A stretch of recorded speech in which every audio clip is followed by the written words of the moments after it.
Dans les profondeurs de l'âme humaine, où les ombres dansent avec la peur et où les chuchotements résonnent des secrets de la nuit, se cache un récit enveloppé dans l'obscurité. Préparez-vous à voyager au cœur de l'horreur, là où la réalité et le cauchemar s'entrelacent. Bienvenue, âme courageuse, dans l'obscurité qui se dévoile, un royaume où les frontières entre les vivants et les morts s'estompent, et où la vérité se cache derrière un voile de terreur. Prenez garde, car une fois que vous entrez, il n'y a pas de retour en arrière. Osez-vous affronter les horreurs qui se cachent à l'intérieur? Préparez-vous, car le cauchemar commence maintenant. Avant que cette histoire ne commence, je dois vous dire que le prêtre vaudou dont il est question a été arrêté lors d'une descente à son domicile. Les autorités ont trouvé un hôtel avec 3 cadavres de bébés momifiés. 2 d'entre eux étaient à l'intérieur de grandes poupées en plastique dans la maison de sa petite amie, Mia. Ils ont également trouvé le cadavre d'un bébé, celui qui a déposé la plainte contre le prêtre vaudou. Andreas, le prêtre, venait d'une famille redoutée dans le domaine de la sorcellerie, composée de 10 frères, tous pratiquants de la sorcellerie. Cela fait, commençons maintenant à plonger dans mon expérience personnelle avec cet homme démoniaque, Andreas. Par coïncidence, l'appartement de ma fille se trouvait au-dessus de celui de Mia. Ma fille Latifa vivait au 3e étage, tandis que Mia vivait au 2e. Latifa était en train de peindre lorsqu'elle entendit un cri perçant, clair et audible à travers toutes ses fenêtres et portes ouvertes. Elle laissa tomber son pinceau sur un journal et se précipita en bas.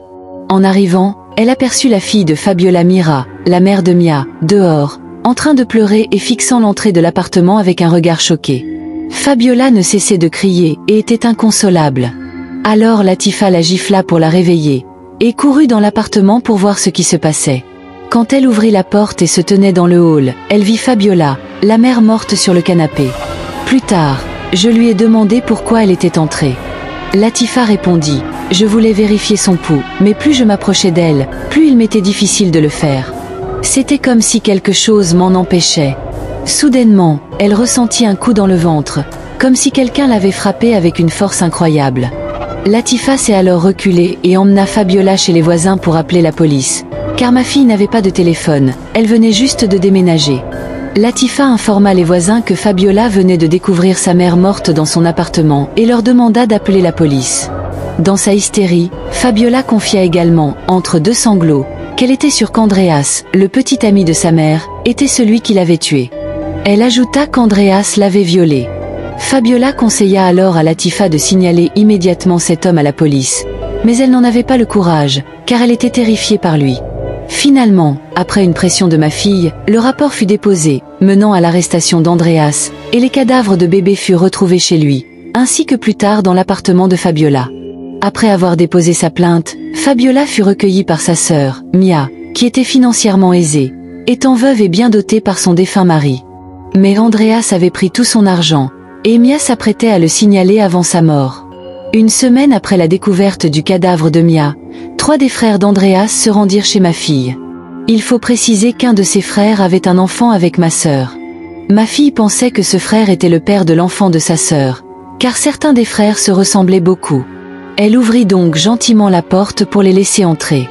Une fois à l'intérieur, 2 des frères la maintinrent dans la cuisine, l'empêchant de fuir, tandis que l'autre fouillait la maison. Ils lui demandèrent « Que as-tu vu ? Dis-nous maintenant ce que tu as vu. » Ma fille était complètement choquée et répondit « Que voulez-vous dire par qu'as-tu vu ? Je n'ai rien vu, je n'ai vu que Fabiola à la porte. » Ils ne dirent rien et quittèrent la maison sans explication. Quelque temps après, ma fille commença à avoir des rêves étranges, des rêves de personnes inconnues souriant sans cesse à elle, et d'une vieille femme qui semblait la prévenir. Chaque fois qu'elle se déplaçait quelque part, cette vieille femme la fixait avec colère et lui faisait comprendre qu'elle ne devait pas être là. Ses rêves persistaient, mais ma fille n'y prêta pas trop attention. Plus tard, ma fille trouva un nouvel emploi. Quelques jours après, elle m'appela et me dit qu'elle ne pouvait pas se concentrer au travail. Elle faisait constamment des erreurs qu'elle n'aurait normalement pas commises, et parfois, elle semblait parler dans un langage incompréhensible. Cela était étrange pour ma fille, qui était très éduquée et habituellement très méthodique. Les choses se détériorèrent, et ma fille décida de démissionner de son travail. Des mois passèrent, et je pensais que c'était juste de l'épuisement, ignorant que des entités démoniaques étaient à l'œuvre, ruinant la vie de ma fille. Grandir afin que nous puissions continuer à publier des récits chaque semaine. Revenons maintenant à l'histoire. Je remarquai que ma fille ne sortait plus avec ses amis, qu'elle parlait de moins en moins, et qu'à un moment donné, elle se promenait nue dans la maison. Elle se tenait devant la porte de ma mère, sa grand-mère, avec un gros pot plein de monnaie. Lorsque ma mère ouvrit la porte, elle se précipita à l'intérieur, se cacha derrière le canapé et dit que la mafia la poursuivait, qu'il fallait l'aider immédiatement, car ils allaient l'attraper. Ma mère vit clairement que quelque chose n'allait pas avec sa petite fille et tenta de s'approcher d'elle. Cependant, dès qu'elle se rapprocha, Latifa se précipita vers le balcon comme si elle voulait sauter. Mon père tenta de l'arrêter, mais Latifa le frappa violemment à la tête avec le pot plein de monnaie, et s'enfuit par la porte. Mes parents m'appelèrent et me dirent qu'il y avait un problème grave avec Latifa. Je demandai où elle était, et ils me dirent qu'elle était retournée chez elle, car elle vivait près de ma mère. Mon mari et moi roulâmes jusqu'à chez elle, et une fois arrivés, nous la trouvâmes à nouveau nue dans sa maison. Nous étions assez fatigués du comportement de Latifa à ce moment-là, et commencions à penser qu'elle se droguait. Nous cherchâmes des signes de drogue sur son corps, mais nous ne trouvâmes rien. Latifa regarda mon mari et lui chuchota à l'oreille. « Papa, il y a des petits hommes qui courent partout dans la maison et essaient de me trouver, mais je suis assez maligne pour qu'ils ne me trouvent pas. Quand je me déshabille, ils ne peuvent pas me voir et je deviens invisible. » Mon mari, qui ne connaissait pas le monde du vaudou, chercha frénétiquement des petits hommes dans la maison, mais il ne trouva rien.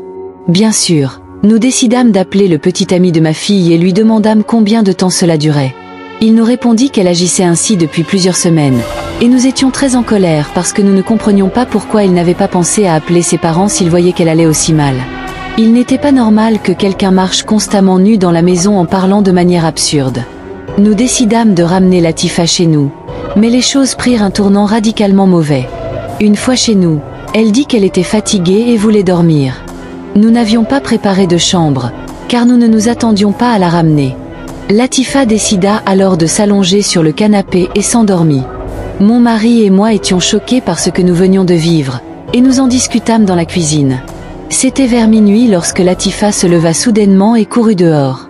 Mon mari voulut courir après elle, mais il trébucha avant d'atteindre la porte et tomba durement au sol. Lorsqu'il se releva, Latifa avait disparu et nous ne pouvions la retrouver nulle part. Nous vivions dans un village et mes enfants avaient de nombreux amis, donc tout le monde cherchait Latifa. Finalement, un collègue de mon mari la trouva assise dans les bois. Nous ramenâmes Latifa chez nous et lui demandâmes ce qu'elle faisait là et pourquoi elle nous avait autant inquiétés. Latifa ne prononça pas un mot à partir de ce moment et ne parla plus pendant des mois. Nous avons consulté des médecins, des institutions et des psychiatres, mais personne n'a pu comprendre ce qui n'allait pas. Latifa ne parlait tout simplement plus. J'étais à bout, je me suis agenouillée et j'ai supplié Dieu, en pleurant. « S'il te plaît, aide-moi à trouver la bonne personne. » Je n'avais plus d'argent, mes parents et moi avions mis en gage tous nos bijoux, car nous cherchions constamment de l'aide, mais ça nous coûtait cher, nous étions littéralement fauchés. Vous ne me croirez pas, mais j'ai décidé d'aller au casino avec 100 $ et d'essayer ma chance, car j'avais un pressentiment. Et ce fut le jackpot. Je remportai 32 000 $. J'étais tellement heureuse que je laissais des pourboires aux gens autour de moi et j'achetais des billets pour mon mari, Latifa et moi pour retourner dans notre pays le jour même. Je savais que là-bas, il y avait peut-être de meilleures aides pour Latifa. Nous venons d'Haïti, et le vaudou y est plus actif. Quand nous sommes arrivés, Latifa ne mangeait pas, ne parlait pas et restait souvent comme une statue. Si nous dormions, elle venait dans notre chambre et nous fixait, en plein milieu de la nuit. Elle ne fonctionnait plus comme une personne normale. Pas de travail, pas d'amis, c'était comme si elle était redevenue une petite fille. Si je ne lui disais pas d'aller aux toilettes, elle ne le faisait pas. Je devais tout lui dire, rien ne venait d'elle-même. Notre voyage en Haïti, une fois arrivé, nous avons séjourné chez ma cousine et de là, nous avons cherché de l'aide pour Latifa cependant. Beaucoup nous voyaient comme une source de richesse et exigeaient des sommes importantes pour leurs services. Le comportement de Latifa continuait de se détériorer parfois. Elle sautait par les fenêtres et courait dans les rues. Curieusement, bien que les chiens du village poursuivaient tout le monde, ils ne couraient jamais après Latifa. Un jour, nous avons rencontré un homme âgé dans un village éloigné qui semblait comprendre les forces obscures en jeu. Il proposa de nous aider sans demander d'argent, affirmant que les véritables guérisseurs ne facturaient pas leurs services. Avec un espoir renouvelé, nous le suivîmes plus profondément dans le village, où il effectua des rituels pour purifier Latifa de l'esprit maléfique qui s'était emparé d'elle. Les rituels semblaient fonctionner, mais le guérisseur nous avertit que les forces obscures n'étaient pas entièrement vaincues et reviendraient si elles n'étaient pas traitées correctement. Je devais rentrer chez moi, Donc nous n'avons pas pu terminer le traitement complet.